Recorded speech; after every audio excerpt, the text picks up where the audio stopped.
Ticket ticket. यार मेरे पास तो जनरल का टिकट है और ये एसी कोच है। एक काम करती हूँ, बाथरूम में छुप जाती हूँ।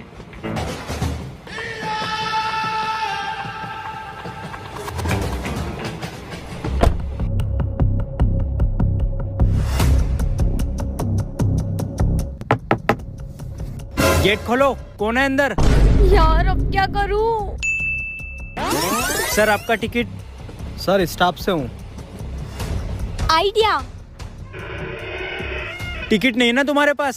सर स्टाफ की हूँ। स्टाफ? अच्छा, कौन से स्टाफ से हो? सर 1 मिनट पास दिखाती हूँ। हाँ दिखाओ।